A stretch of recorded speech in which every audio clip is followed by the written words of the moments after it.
Nous avons exactement 52 minutes à passer ensemble avec des gens de qualité. Je commence par les hommes. J'ai fait ça le mois passé, je te l'ai fait, je te le refais. Emmanuel, avec son sens de la précision et de la subtilité, va nous parler d'une élue réunionnaise, Karine Lebon, pour un article qui s'appelle « Mémoire, justice sociale et développement de la Réunion » au cœur de son action parlementaire. Également, et ça je pense que ça serait intéressant, comment 1 000 euros, la répartition de 1 000 euros de dépenses publiques, pour savoir où va réellement l'argent. Ça va, Eddy va aimer ça aussi. Eddy d'ailleurs qui a le culte du paradoxe et la connaissance des chiffres, va nous parler des sénatoriales, comment ça marche un petit peu, puisqu'elles arrivent là, hein. On peut commencer. Après, dans la foulée, on aura pas tous les sénateurs, mais je ne développe pas. Également de finances publiques, un ajustement historique en perspective, que tout ira bien à la même marquise. Christian, avec sa fougue et sa passion, fait en témoigner fougue et passion, va nous parler des hydrocarbures, le concept guyanais de désobéissance civique. Tu vas développer ça, c'est très intéressant. Et puis, un florilège de danse. C'est ça? Non, de salsa. De salsa. Ouais. Oui, la danse, oui. Ouais. Daniel, avec son élégance, sa connaissance des arts et des lettres, va nous parler de 3 choses. Non, de 2 choses. De 2 choses. Elle m'a bien fait savoir que c'est 2. Ça marche par 2, pas par 3. Martinique et Guadeloupe, 2 trajectoires foncières. C'est important. Et tu sais pourquoi. 2 héritages de la plantation. Et puis, de celui qui a été mon ami, Xavier Orville, même si nous n'étions pas de la même génération. Un petit jingle, voilà.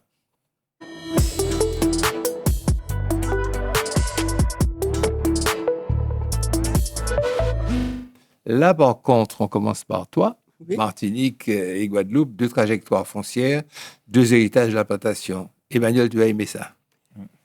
Alors, c'est assez intéressant parce que les héritages sont communs, les problématiques actuelles sont communes, mais entre les deux, il y a des histoires différentes. Je trouve ça passionnant. Alors, l'héritage commun, c'est effectivement la plantation. Après, à l'abolition, c'est la plantation qui est commune et caractéristique aussi commune. Au moment de l'abolition, il n'y a pas de redistribution de terres, puisque, vous avez compris, nous parlons de foncier.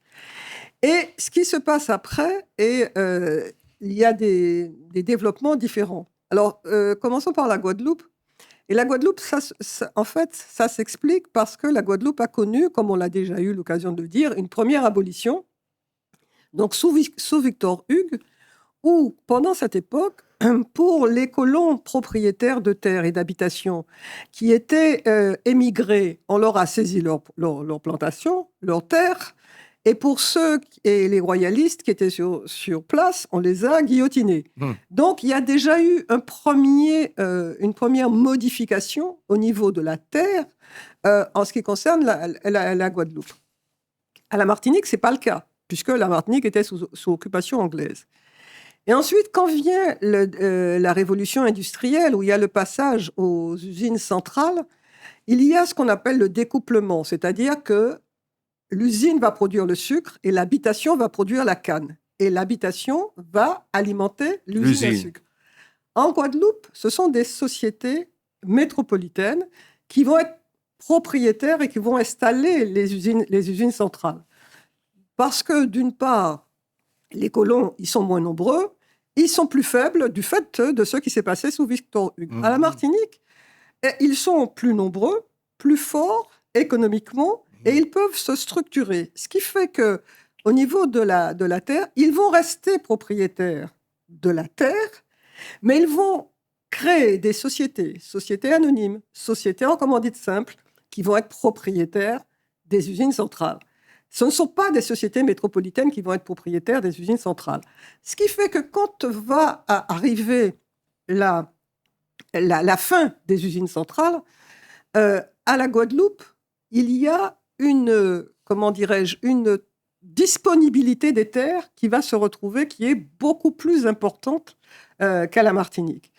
Et à ce moment-là, il y a une loi foncière qu'on ne connaît pas beaucoup, qui est une loi foncière qui apparaît en 1961, qui porte création de la SAFER, et ça va permettre à la Guadeloupe d'obtenir tout de suite l'agrément, et la SAFER en Guadeloupe va pouvoir acquérir 10 000 hectares et va pouvoir installer 700 agriculteurs. À la Martinique, le processus est différent. D'une part, parce que la SAFER va obtenir son agrément beaucoup plus tard.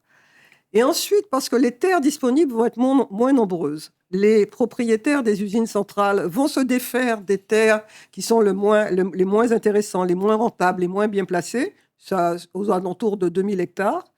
Et ensuite, il y aura quand même une tentative de réforme, c'est la SATEC, qui ensuite va passer la main à la SAFER, et ça va concerner à peu près 1200 hectares. Donc, il y aura une tentative, mais qui est beaucoup moins forte que la Guadeloupe. Ce qui fait que le paysage agricole, de la propriété agricole et des agriculteurs va être différent à la Guadeloupe et à la Martinique. On a plus de petits propriétaires agricoles à la Guadeloupe qu'à la Martinique. Mais la Guadeloupe et la Martinique se retrouvent par les temps modernes confrontés aux mêmes problématiques qui sont le vieillissement des agriculteurs, la difficulté de transmission, parce que les surfaces utiles agricoles ont diminué en Martinique. Mais il faut savoir aussi que les friches agricoles ont augmenté. Ça veut dire qu'il y a des terres agricoles disponibles, mais il n'y a pas de repreneurs. C'est pas une rareté des terres. C'est pas ça la problématique. C'est de trouver, c'est à la fois la transmission pour les agriculteurs parce qu'ils sont confrontés au problème d'indivision, parce qu'il faut passer par un partage successoral, il faut savoir qui va reprendre, avec un contrôle d'une commission qui s'appelle l'ACETAF, qui ne facilite pas la tâche ni des agriculteurs, ni des notaires. Et donc, il y a une complication qui est liée à l'indivision, qui est liée à l'âge. Donc, aujourd'hui, la répartition des terres agricoles, l'exploitation des terres agricoles mériterait qu'il y ait une convergence de réflexion et de mise en place, surtout, pour permettre à ceux qui le désirent, parce qu'il y a encore des agriculteurs, on entend des fois sur les médias, des jeunes agriculteurs qui disent qu'ils ont besoin de terres. Or, il y a des terres disponibles. Donc, il y a à faire, et donc c'est un peu là une question de volonté politique. Absolument. Comme tu as expliqué, il y a eu effectivement la SAFER qui est intervenue, mais c'est après la crise sucrière. Oui. Petit élément qu'il faut préciser. Oui, c'est ce que j'appelais la fin des usines sucrières. En te disant que usines centrales. Par la crise sucrière. Il y avait une crise sucrière. Voilà. C'est important. Parce que tu sais que nous sommes pointilleux, toi et moi, sur ces questions-là. Nous sommes d'accord. Ouais. Ensuite, la SAFER a arraché 10 000 hectares d'anciens domaines. C'est énorme. Ce que j'ai indiqué, oui. Et puis, regroupé pour 700 agriculteurs, donc 700 petits qui ont pu en bénéficier, regroupés en 38 groupements fonciers agricoles avec des exploitations de 7 à 10 hectares. Alors, est-ce que des exploitations de 7 à 10 hectares peuvent concurrencer les grandes propriétés foncières de Martinique pour ce qui est maintenant l'agriculture domienne ou antillaise, qui est l'exportation compte tenu des économies d'échelle, les coûts et tout. Mais c'est passionnant ces histoires-là et on va y revenir. Tu sais ça, Daniel, parce que avec plaisir. Je suis effectivement une passionnée. Parce que déjà là, par rapport à la fiche, j'ai appris des choses qu'il faudra que je m'en souvienne pour compléter ma fiche. Karine Lebon, une vision globale pour les Outre-mer, Monsieur Emmanuel de Rênal. Ah oui, Karine Lebon est réunionnaise et c'est intéressant de se plonger un petit peu dans ce territoire parce qu'il y a une certaine maturité dans le débat politique qui m'a un peu surpris quand j'ai creusé cette fiche parce qu'il y a des points de vue, notamment Karine Lebon, alors c'est une députée de la Réunion, elle est proche du Bello, elle est membre du groupe Gauche démocrate et républicaine, de GDR, et elle axe son mandat sur la défense des services publics et de la justice sociale. Donc, elle a un position très à gauche et elle a face à elle des oppositions et avec de vrais débats un peu fondamentaux sur le rôle de l'État, le rôle de la politique, avec des alternances entre la vision sociale des choses et la vision économique. Et c'est un débat très sain. Et donc, elle fait partie, elle, du bloc de gauche qui anime son débat avec une vraie vision portée sur la mise en place d'un bouclier social fort et systématique pour les Réunionnais. Donc, Donc, alors, faut se rappeler aussi que la Réunion, c'est un territoire français qui peut aligner 9 des 20 communes les plus pauvres de France. Donc, il y a quand même une vraie réalité de pauvreté. Et donc, forcément, sa vision, elle, s'appuie d'abord sur ce constat. Il y a une pauvreté. Et donc, sa vision est de dire il faut que l'État fasse bien plus à La Réunion qu'il ne fait ailleurs. C'est ça son combat. Et face à elle, il y a des politiques élus de La Réunion qui disent attention, à trop en faire, on installe et on entérine finalement les Réunionnais dans un mal développement structurel parce qu'on systématise l'assistanat. Et ce débat-là est assez intéressant. Alors, qui a raison, qui a tort, là, chacun fera son... Mais ce qui est intéressant, c'est la richesse de ce débat où on dit à trop vouloir aider, on peut empêcher une forme de mise en autonomie du territoire. D'ailleurs, c'est un débat qu'on avait traité ici. Parce que la vérité, elle est souvent un petit peu entre les deux. Il faut pas non plus empêcher la volonté individuelle, l'énergie individuelle et la prise de risque individuelle dans un contexte de fragilité. C'est le bon équilibre qu'il faut trouver. Donc, elle est plutôt à fond sur l'aide. Elle est à fond elle a également un combat sur l'aspect mémoriel. Alors, vous savez qu'à La Réunion, il y a un drame qui marque les esprits, un drame de l'histoire. Ce sont les enfants de la Creuse, où, à l'époque, pour on va dire, remonter une démographie française, on a déshabillé des enfants de La Réunion qu'on a installés en France, et avec des déportations qui aujourd'hui ont créé de grandes blessures et qui se réveillent parce que beaucoup de ces enfants n'étaient pas du tout conscients de la manière dont ils étaient instrumentalisés. On ne parlait pas beaucoup, les gens s'en allaient sans forcément qu'il y ait d'explication, et ce n'est que bien après que ces enfants réalisent que leurs vrais parents sont restés à La Réunion. Enfin, il y a beaucoup de drames humains autour de ça. Donc, elle veut réveiller cette reconnaissance du préjudice des enfants de la Creuse. Et là encore, il y a la contrepartie, c'est de dire attention à ne pas trop alimenter le logiciel victimaire actuel. Vous voyez, donc il y a ce débat qui s'équilibre toujours de manière assez honnête malgré tout, bien qu'on puisse considérer que son combat trouve une vraie justification dans la nature même de ce territoire qui remonte la pente de manière très rapide. Depuis 20 ou 30 ans, La Réunion est un des territoires d'outre-mer à remonter la pente sur tous ces leviers économiques. Mais c'est un territoire qui part de beaucoup plus loin que la Martinique en termes de pauvreté. Et donc, c'est pour ça que vous avez les tenants de la dynamique économique qui disent attention de ne pas casser la machine parce qu'on remonte la pente. Vous voyez, donc c'est toujours un débat équilibré et assez fin qu'il faut manipuler avec délicatesse. Moi, je me souviens que beaucoup d'entrepreneurs qui ont pignon sur rue ici et qui ont ensuite essayé de se développer à La Réunion vantaient les mérites de La Réunion. Bon, moi, je disais quand même c'est bizarre parce que j'avais donc ces données. Et puis, il y a eu l'affaire du chaudron.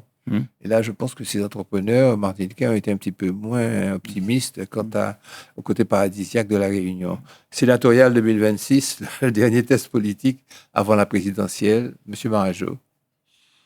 Oui, les élections sénatoriales vont avoir lieu en septembre 2026, très exactement le 27 septembre. Je dis ça à tous ceux qui s'intéressent de manière... Nous tous, tout le monde, toute la Martinique. Oui, bien évidemment, les Martiniquais ne sont pas concernés. Mais ça les intéresse quand même.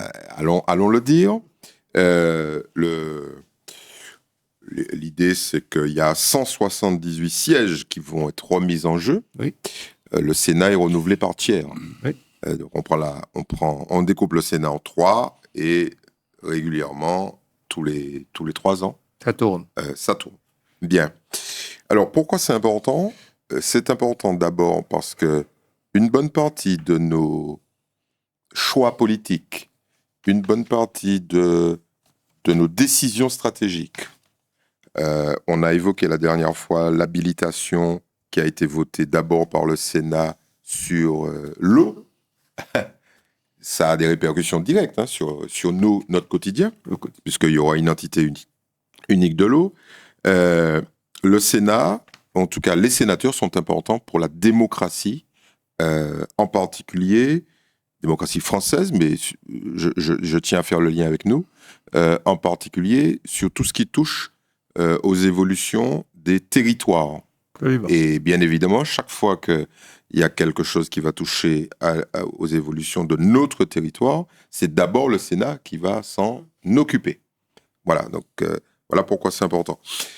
Mais c'est surtout important pour l'avenir, puisque beaucoup de gens pronostiquent l'installation durable du Rassemblement national dans toutes les entités majeures de la République française, sauf le Sénat. Jusqu'à maintenant, le Rassemblement national n'est pas présent. Alors, je vais expliquer comment on élit un sénateur, puisqu'il y a des gens qui se posent la question.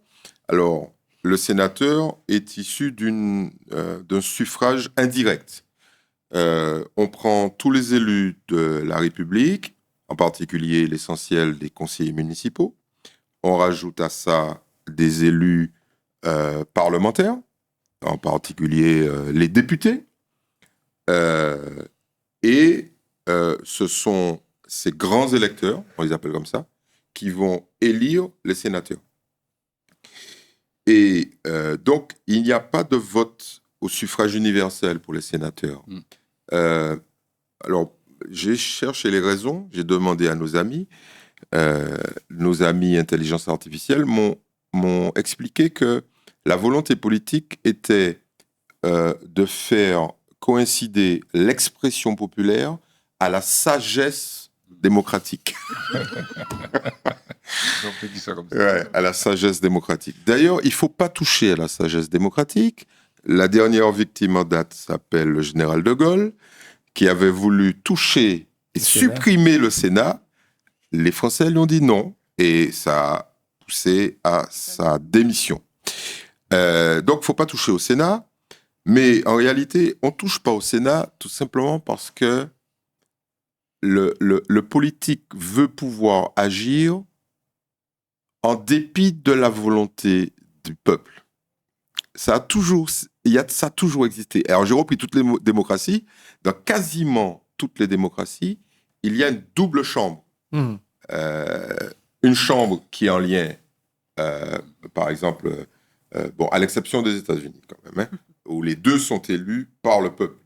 Mais le Sénat a une puissance de feu aux États-Unis que n'ont pas les Sénats occidentaux. Mais il y a toujours cette espèce de préservation de la décision finale grâce à un Sénat qui est déconnecté du peuple. C'est la fameuse sagesse démocratique qui, à mon avis, s'apparente plus à de l'autocratie démocratique plutôt qu'à une vraie démocratie.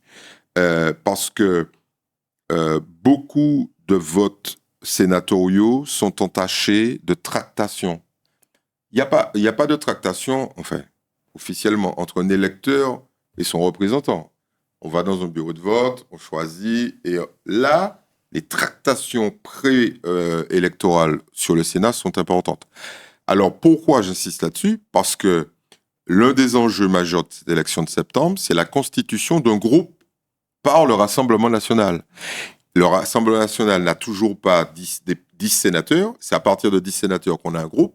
Et à partir du moment où on a un groupe, on a déjà une visibilité beaucoup plus importante, mais on a surtout des éléments de négociation du pouvoir, parce que parfois, il manque une voix pour faire passer un texte. Juste, Très bien. juste comme sur la question du Sénat, pour signaler que le sénateur Lurel a déposé une proposition de loi sur le désordre foncier aux Outre-mer. C'est intéressant, on va en parler. Ouais. Alors, hydrocarbures, désobéissance civique, comme je le disais, et puis autonomie. Il s'agit de la Guyane. Ça concerne la Guyane. Alors, tout part d'un rejet par l'Assemblée nationale d'une proposition de loi visant à autoriser l'exploitation des hydrocarbures en Guyane. ça crée une onde de choc chez les élus, parce qu'il n'y a pas qu'à prendre ça. Non, je dis ça avec un sourire, parce que je me rappelle le sujet que nous avons traité la dernière fois, à qui appartient la Martinique, on peut dire, à qui appartient la Guyane. Enfin, je veux dire, voilà. En tout cas, les élus, ils considèrent que, voilà, cette position de l'Assemblée nationale n'arrange pas leurs affaires. En clair, l'autonomie, si vous voulez, de demander des décisions des territoires, se heurte à des choix nationaux qui sont donc prioritaires. Alors, dans ce contexte, plusieurs élus ont évoqué cette idée de désobéissance civile. Alors ça, c'est important parce que civique, pardonnez-moi, ils considèrent que c'est une décision qui est contraire aux intérêts du territoire. Du peuple qui représente.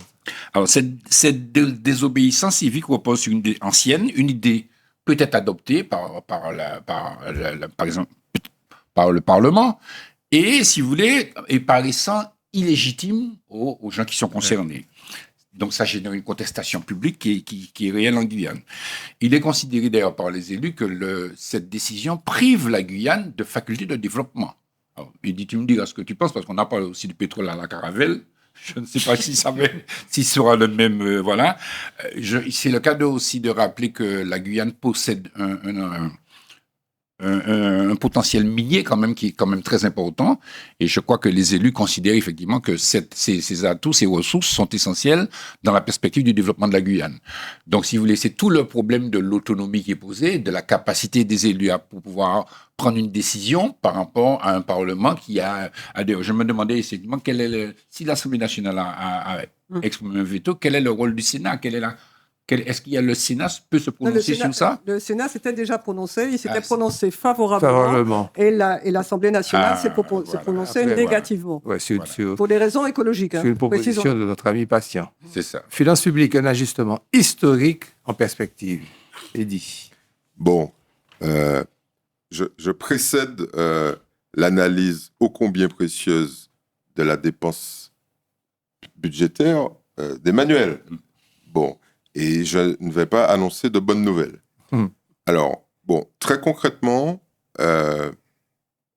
pour être dans l'Union européenne, il y a des règles à observer. Et l'une des règles, c'est qu'il ne faut pas avoir un déficit budgétaire trop important. Alors, pour l'instant, la moyenne est aux alentours de 5%, parce qu'avec le Covid, les fameux 3% de dépenses ont explosé. Il y a eu des autorisations de dépassement. Il y en a qui sont montées beaucoup plus haut. 3%, sont toujours pareil. 3% de 3% de déficit budgétaire. Voilà. C'est-à-dire, en clair, tu ne peux pas, tes dépenses ne peuvent pas excéder tes recettes de plus de 3%. Bon. D'accord. Alors, ça, c'est le déficit. Mais il y a un autre élément, c'est la dette. Il ne faut pas confondre déficit et dette. Il y a un certain nombre d'hommes politiques ici qui régulièrement confondent les deux. Bon. La dette publique, donc État et collectivités locales, dépasse les 3 000 milliards d'euros. Alors, il y a des gens qui vont dire « Oh mon Dieu, mais c'est catastrophique ». C'est pas catastrophique. Je rappelais dans une émission précédente que tous les jours, le montant au niveau mondial des échanges se situe entre 3 000 et 5 000 milliards de dollars par jour. Par jour. Donc, les Français nous font rigoler quand ils disent « Oh mon Dieu, 3000 ». Ça représente, alors souvent, ce qu'on essaie d'identifier, c'est un indicateur qui permet de savoir si c'est beaucoup ou pas. Et l'indicateur qu'on reprend, c'est le produit intérieur brut, c'est-à-dire la richesse créée chaque année. Alors, souvent, je taquine les politiques et les gens du business en Martinique en leur disant « Les mecs, vous plaignez toutes les 5 minutes, mais ce petit pays-là, ok, oui, tout petit pays éloigné, des Noirs, machin, produit 10 milliards d'euros de richesse chaque année. C'est colossal. Bon, bref. Et là, notre endettement national représente environ 110% du produit intérieur brut. Alors, les gens disent, mais c'est énorme. Pas du tout. C'est ridicule. Bon. L'idée, c'est quoi? C'est de dire, on ne peut pas, les grands équilibres de développement d'un pays ne peuvent pas non plus partir dans tous les sens, quoi. On ne peut pas tout détruire, parce qu'au bout d'un moment, ça fragilise le financement de l'économie. C'est ça qu'il faut dire. C'est-à-dire que quand tu arrives avec un déficit largement supérieur à 3%, un endettement de 3 000, tu vas voir un banquier, puisque il faut financer. Il faut financer des autoroutes, il faut financer des usines, il faut financer, Emmanuel va le dire tout à l'heure, la dépense sociale, qui représente plus de la moitié de ce que tu dépenses. Tu vas voir ton banquier, ok? Et le banquier dit, mais cher ami, moi, quand je regarde vos états financiers, c'est pas brillant. Alors, c'est pas que je veux pas vous prêter d'argent. Par contre, au lieu de vous donner à 2,5%, je vais vous le donner à 5%. Et là, effectivement, ça coûte très cher. Donc, voilà pourquoi on dit aux États, aux politiques, messieurs, mollissez et faites des efforts. Alors, je termine sur ça. Les efforts, alors, soit on fait des petits efforts pendant très longtemps, soit on fait de gros efforts dans pas beaucoup de temps. Mais quand on commence à faire de gros efforts, on doit renoncer à un certain nombre de choses. Et le choix, il est très simple. Soit on renonce à donner de l'argent aux gens, aux associations et à la vie publique, et vous allez voir que ça a un impact majeur, soit on se retourne vers les gens qui ont de l'argent. Donc le choix est très simple. Soit c'est une politique fiscale, impôt, soit c'est une politique de restriction, mais on peut mener les deux à la fois. Mais c'est très difficile. Répartition de 1 000 € de dépenses publiques. C'est-à-dire que quand l'État dépense 1 000 € comment il répartit sa dépense? C'est la continuation de ce que dit. C'est direct. Ce qu'aurait pu préciser Eddy, c'est que la dette, c'est l'addition des déficits. Et que ça fait 40 ans que la France n'a fait que cumuler des déficits. Il n'y a pas une seule année de bénéfice. Donc, c'est un peu ça aussi le système qui rend la lecture compliquée. Alors, avant de rentrer dans le détail de ces 1 000 €, il faut quand même rappeler un chiffre très simple. C'est le montant que la France dépense pour son action publique. 1 672 milliards d'euros. Donc, voilà ce qui est réparti. Alors, quand on ramène ça à 1 000 €, comment va la dépense?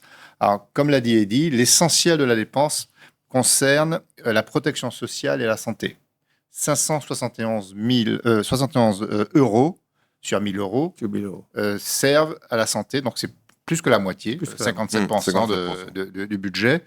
Et quand on éclate cette somme, il y a deux montants qui sont très importants. Il y a une somme importante qui va directement à la vieillesse, donc 260 €, c'est-à-dire un quart de la dépense publique finance les retraites. C'est pour ça que le débat sur les retraites est un débat très important, parce que c'est des sommes qui sont absolument colossales. Et le reste, en gros, ça va à la santé en général. Ensuite viennent des dépenses en soutien aux activités économiques. À peu près 100 €, 99 € sur 1 000 €. Alors, ça concerne les aides aux entreprises, ça concerne l'emploi, ça concerne l'énergie. C'est tout ce qui peut permettre au chômage, au système de fonctionner. L'enseignement, c'est 89 €, donc c'est déjà beaucoup plus bas. Mais donc, quand on compare les 571 € aux 89 € sur l'enseignement, qui pourtant est là l'investissement sur l'avenir, parce que on peut commencer à faire des analyses sur les orientations de nos dépenses. Bon, je ne vais pas tout égrener. Je vais quand même arrêter un chiffre parmi ces différents postes.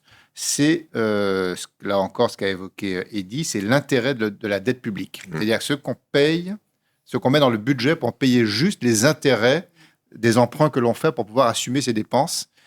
L'année dernière, on était à 35 € sur 1 000 €. Et quand on projette ce qu'on va payer en 2026, compte tenu notamment du choc des déficits, ce montant va doubler. On va passer à 75 €. Donc, vous voyez, là, ça devient très important parce que 75 € c'est 2 fois plus important que ce qu'on dépense pour la défense nationale. C'est 2 fois plus important que ce qu'on dépense pour la sécurité intérieure et la justice. Vous voyez, c'est 2 fois plus important, c'est 3 fois plus important que ce qu'on dépense pour les loisirs, le sport, la culture, ce qu'évoquait Eddy, qui sont pourtant les amortisseurs essentiels d'une société en difficulté. C'est 4 fois plus important que ce qu'on dépense pour la protection de l'environnement. Et c'est 5 à 6 fois plus important pour ce qu'on dépense pour la recherche fondamentale, donc investissement d'avenir. 12 € seulement sont affectés à ce montant. Et donc, quand on regarde tout ça, on se dit, l'essentiel de ce qu'on dépense sur 1 000 €, alors je vais le dire, ça va peut-être choquer, mais c'est pour un peu caricaturer, finance le passé Exact. et très peu finance l'avenir. Et on est dans un schéma où finalement on accumule du déficit en sécurisant le passé, alors qu'il y a de vrais enjeux sur l'avenir. On parlait de l'environnement, on parlait de l'éducation, on parlait de ces choses-là qui sont nécessaires pour pouvoir remonter la pente, sur lesquelles on sous-investit en proportion. Et c'est ça qui est dangereux, c'est d'avoir un système de dépenses qui finalement risque de créer une espèce de crunch, parce que financer le passé, financer la mémoire, financer la sécurité du passé, alors, c'est nécessaire parce que c'est le rôle de solidarité de la France. Et là, il ne faut pas non plus minorer ce rôle. Mais il y a quand même un pari essentiel sur l'avenir, à l'heure où les grands défis mondiaux s'appellent l'IA, les grands défis mondiaux s'appellent l'écologie, etc., etc., l'éducation, voyez, et notamment le monde associatif qui fait partie de ces défis d'avenir. Et donc, il y a une vraie question d'arbitrage sur lequel on entendra, j'espère, nos grands candidats aux prochaines élections présidentielles. Parce qu'il nous reste du temps, parce qu'on a accéléré dès le début, je vais répéter les ratios. Sur 1000 euros, 570 financent la protection sociale, 100 euros sont consacrés à l'éducation, tu avais dit 90 ou 80, mais à quelques unités près, on tombe, et à la recherche. 70 euros financent la défense nationale. Alors, la défense et la sécurité publique française. C'est les deux. Absolument, c'est les deux. La police. La sécurité intérieure et les forces de l'ordre, nous sommes d'accord. 80 euros couvrent le fonctionnement général des administrations, parce que souvent on décrit les fonctionnaires et tout. C'est peut-être beaucoup, mais enfin, je crois que c'était beaucoup plus, parce que compte tenu du haut-là que l'on fait sur les fonctionnaires, les administrations, je me disais qu'il doit bouffer autant que la sécurité sociale, que la santé ou que la vieillesse. 60 euros sont affectés aux dépenses de santé, hors les prestations sociales. Il y a aussi un résiduel là. 50 euros sont versés aux collectivités territoriales. Ça, c'est pas énorme. 50 euros servent au paiement des intérêts de la dette publique. On est d'accord là-dessus. Tu avais dit 75 avec la projection. 65 est projeté à 75. À 75, exact. Nous sommes d'accord. Les chiffres. Madame le bâtonnier, 15 euros pour le financement de la justice. Faut pas On voit les résultats, hein. C'est pas compliqué. On voit les résultats. 20 euros, c'est ça, 20 euros Ouais. sont consacrés à l'environnement et à la transition écologique. Je remonte un peu pour aller. Lundi a été la journée la plus chaude depuis 1947 en France. 10 euros relèvent de l'aide au développement et des relations internationales. Il y a des petits des Gambo, fin, etc. 45 euros correspondent à diverses autres dépenses publiques. On ne saura jamais ce qu'il y a dedans. En tous les cas, je ne sais pas si on peut comprimer ces 570 euros pour les dépenses sociales. Je ne sais pas. Je peux peut-être compte tenu de l'état de politique et l'état. Ce sont des arbitrages. Il faut à un moment donné, il faut arbitrer. Il y a aussi un chiffre que j'aurais bien voulu citer parce que c'est important de se comparer aussi au reste du monde. Oui. Les 57% de ce qu'on dépense, les 57 euros qu'on dépense pour les dépenses publiques sur 1000 euros, quand on regarde la moyenne européenne, ils sont à 49 euros. Donc il y a quand même près de 10 points d'écart, qui montrent quand même qu'il y a une surconsommation. Et le deuxième chiffre qui me paraît important, c'est le poids de la masse salariale dans ces dépenses publiques. On est à près de 13% en France, quand on est à 10% dans la moyenne nationale et à 8% en Allemagne. Européenne. Voilà. Européenne. Donc ça montre aussi le poids de nos... Vous êtes peut-être... oui, monsieur Rajo. Juste un point. Oui. C'est bien de comparer, mais il y a un élément que la France peut mettre sur la table, c'est que ces infrastructures, les investissements dans ce qui nous permet de vivre au quotidien, sont colossaux, et beaucoup de pays européens ont un retard considérable, ne serait-ce que l'Allemagne. Quand on prend l'état des infrastructures allemandes, c'est catastrophique. Il y a des failles de 10 cm dans les autoroutes allemandes. Hein. En France, il n'y a pas de failles dans les autoroutes. C'est ça l'idée. C'est que la France dit, moi, je peux me permettre de financer mon passé parce que pendant des années, j'ai investi dans mes infrastructures, notamment les infrastructures ferroviaires, routières, culturelles, de santé, etc. Il y a des pays européens, il vaut mieux pas tomber malade. Hein. Et des pays qui sont tout près. Devrions-nous dire vive la France? C'est chacun selon son opinion. Il n'y a pas de collectif ici. Jingle.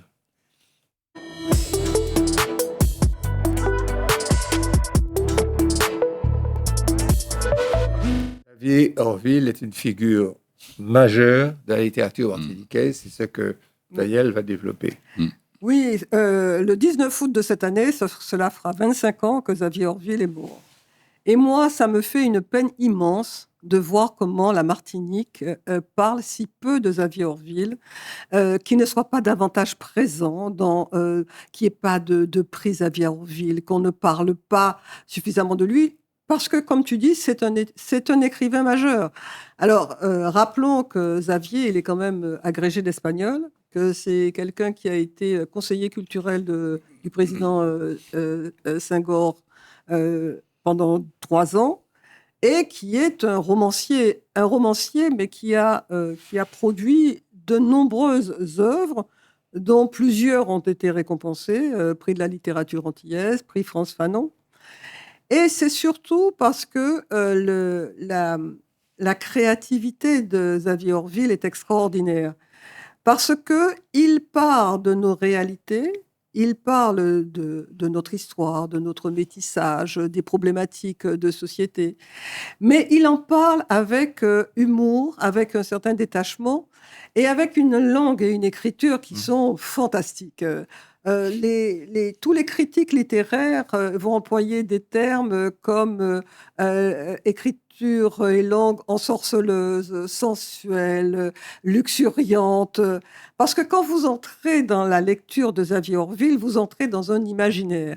Et Xavier, il donne des noms à ces personnages qui sont des personnages qui sont extraordinaires. Et moi, j'ai sorti celui-là, moi, Trésidien Théodore Augustin, qui parle de l'histoire d'un président à vie, donc d'un dictateur. Et ce n'est pas le premier roman de Xavier sur la question de la dictature. Il a un autre roman qui est Cœur à vie qui en parle. Et la phrase qui commence cet ouvrage me paraît importante parce que c'est une phrase d'Aimé Césaire. Il y a dans la société antillaise plus de Pol Pot potentiel que nous ne le croyons. Et je pense que cette phrase est toujours d'actualité. Et donc, quand il raconte cette histoire de président à vie, donc il décrit tous les risques qu'encourt la société martiniquaise. Et pour comprendre la campagne martiniquaise, les paysages martiniquais, les périodes, il a une description du littoral caraïbe, il a une description du carême, c'est vraiment fantastique. Il a une langue qui est sensuelle parce que il décrit les femmes et il a des livres, enfin des phrases qui sont consacrées à l'amour, mais vraiment, moi, je recommande aux hommes qui veulent séduire des femmes, prenez des passages de Xavier Orville et lisez-les ou écrivez-les si vous voulez pas les lire. Mais je vous assure que vous aurez un succès. Mais cet amour inconditionnel de la Martinique, qu'il le fait avec cette langue-là, mérite plus de reconnaissance de notre part. Et je terminerai en disant qu'on a beaucoup considéré que Xavier Orville s'inscrivait dans la lignée d'auteurs comme Alejandro Carpentier ou Garcia Marquez, parce que dans l'écriture du réalisme merveilleux, qui est un genre littéraire, et c'est vrai que les images, il a une capacité avec les images, et donc moi je pense que c'est rendre justice d'une certaine façon à ce qu'il a été, à ce qu'il est, de pouvoir parler de lui, parce qu'encore une fois, on n'en parle pas suffisamment. Christian? Je me permets, parce que j'ai connu Xavier, il était membre de la SACD, la Société des auteurs et compositeurs dramatiques, que je gérais également. Et je vous avoue que j'avais des moments délicieux avec lui. Parce que chaque fois qu'il entrait à mon bureau, on restait au moins 1 heure à parler. C'est un homme que j'ai appris à aimer. Voyez, et j'étais très peiné parce qu'il est décédé un peu tôt quand même. Je crois qu'il a une grippe, quelque chose comme ça. Mais en tout cas, je voulais quand même m'associer à ton regard sur Xavier Orville parce que c'était un homme charmant, c'était un homme avec lequel je prenais plaisir à parler, à évoquer, à envisager. Vous voyez, on parlait de la protection des auteurs, on parlait du théâtre, on parlait de tout ça, quoi. Donc c'était délicieux, voilà. Donc, je m'associe à ta pensée pour Xavier-Ville. Après ce que Daniel a expliqué, Christian, je réalise que lorsque je l'ai rencontré dans le cadre d'une association qu'il a abandonnée, qu'il devait s'ennuyer beaucoup. Mais je ne veux pas vexer les membres de cette association, surtout pas, je veux vexer personne. Jingle.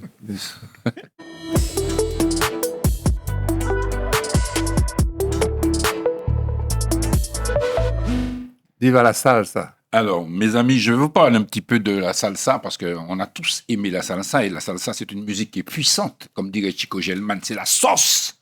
C'est un mélange, si vous voulez, c'est très puissant. Alors, je vais commencer avec la Sonora Matancera. Aïe, aïe, aïe. Vous avez connu la Sonora? C'est un groupe qui est né en 1932 à Matanzas, À à Cuba. Porto Rico. non, à Cuba. À Cuba. Et c'est un groupe qui a accueilli des personnes comme Bienvenido Granda, qui a accueilli Alberto Bertram, des gens connus, et aussi Celia Cruz. Ouais. On va commencer en écoutant quelque chose qui va nous ravir.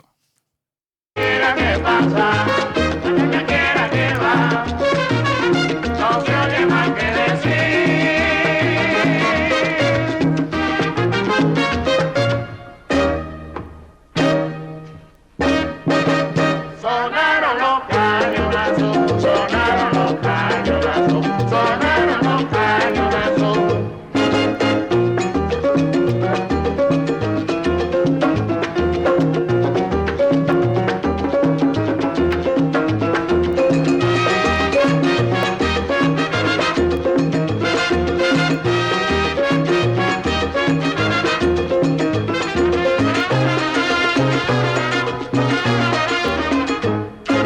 Hay una jovencita que es atracción popular en La Habana.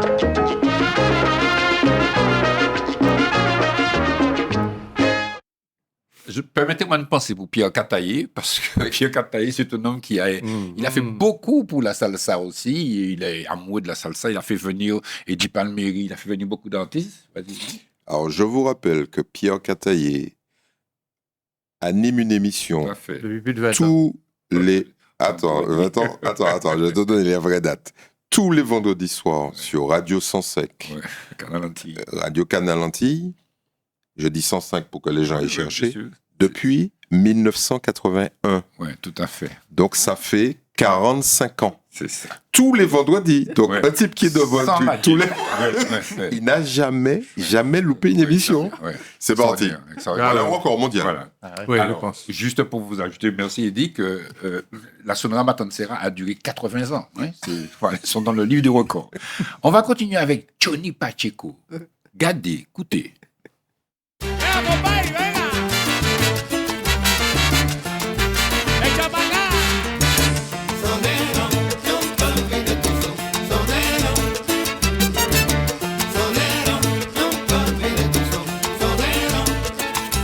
Si ayer te sedujo el mambo y hoy te aburre el cha-cha-cha, si el son es lo más humilde que se ha hecho para bailar.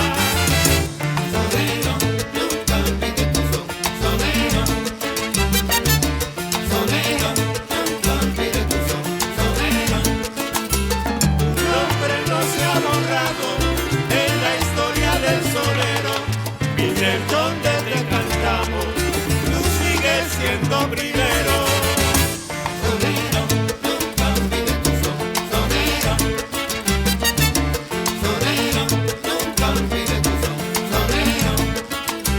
A Rafaela Barroso, a Piñero tanto yo, esos son grandes soneros que el monde siempre mentó. Pour ceux qui ne connaissent pas, Johnny Pacheco, il est en costume noir avec les cheveux blancs. Mais Johnny Pacheco, qui est né en 1935, il nous a quittés en 2021, ça a été le patron de la Fania All Star. C'est lui qui a mobilisé les capitaux, les entrepreneurs, pour créer ce grand mouvement qui a propulsé la musique latine dans le monde. Et ça, c'est très important parce que la musique latine a eu son identité. Et moi qui travaille dans les droits d'auteur, je peux vous dire comment ça rapporte, hein, puisque c'est l'exportation qui rapporte. Donc voilà, c'est un clin d'œil avec Johnny Pacheco, qui était chanteur, flûtiste et puis et aussi producteur. On va continuer avec Richie Ray and Bobby Cruz. Écoutons, regardons. Ahora mismito, mi hermano, yo te vengo a saludar. Escucha, escucha. Oye sonar las trompetas, oye los cueros sonar.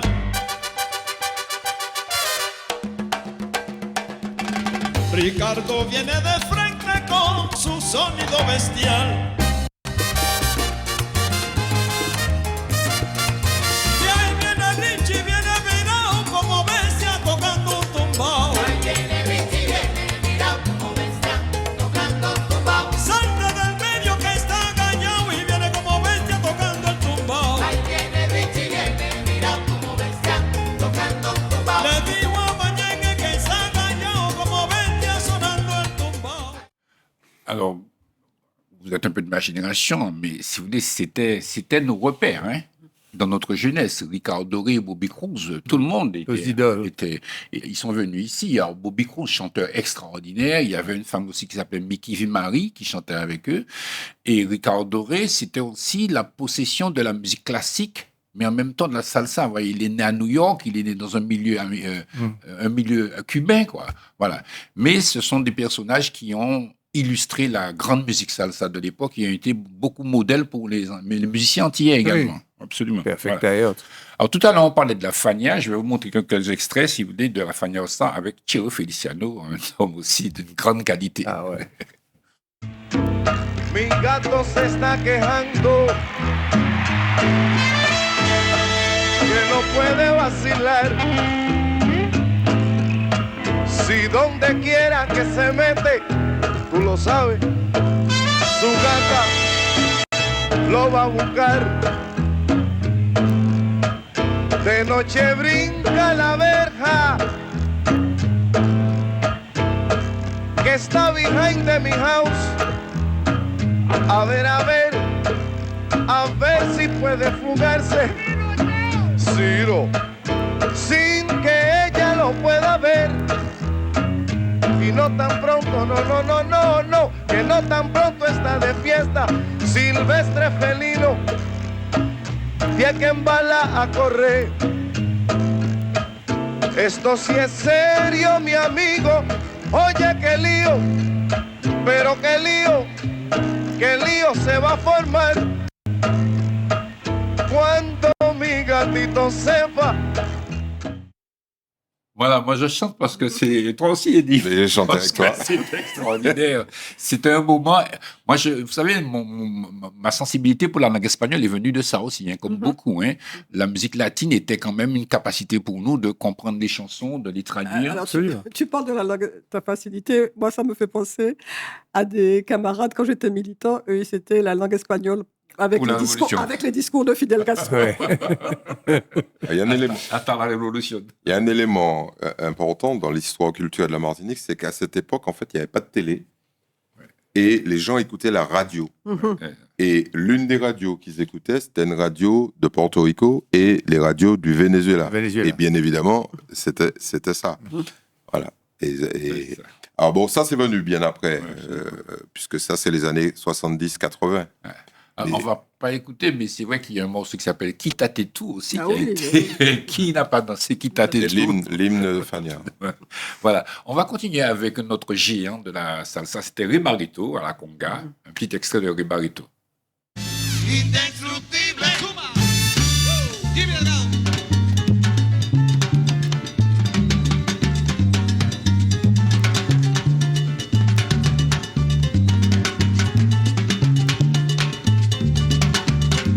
Oye, esto, vamos San José.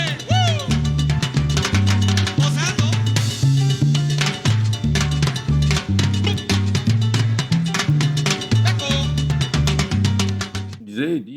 Non, je disais que l'une des anecdotes les plus célèbres de Fania, en fait, elle n'était pas très connue, mais elle est quand même célèbre dans le milieu, c'est qu'ils ont été kidnappés par le patron de la drogue que vous connaissez, le patron colombien de la drogue. Il paraît qu'il ne faut plus prononcer son nom. Et ils sont restés une semaine Et il leur a dit, vous jouez pour moi tous les soirs et je vais peut-être vous libérer. Et je pense qu'il les a correctement rémunérés. quand même. Oui. Et puis, il les a laissés partir par dépit parce qu'ils ne voulaient pas rester plus longtemps. Ouais.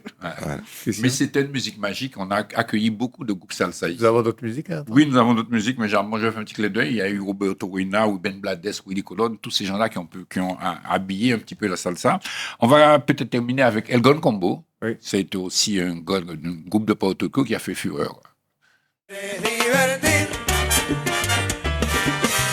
con encanto y con fervor. Solo tienes que vivir un verano en Nueva York. Se levantan de rodillas los amigos caprichosos, te llevan para la villa o a la montaña del oso, luego a la gira de un barco o a la playa de un sombrillo, la fiesta del mamoncillo o con la pompa en un charco. Que si te quieres divertir con encanto y con primor,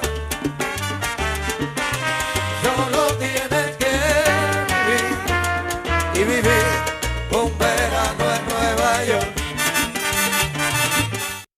Voilà, de bons souvenirs. Mais...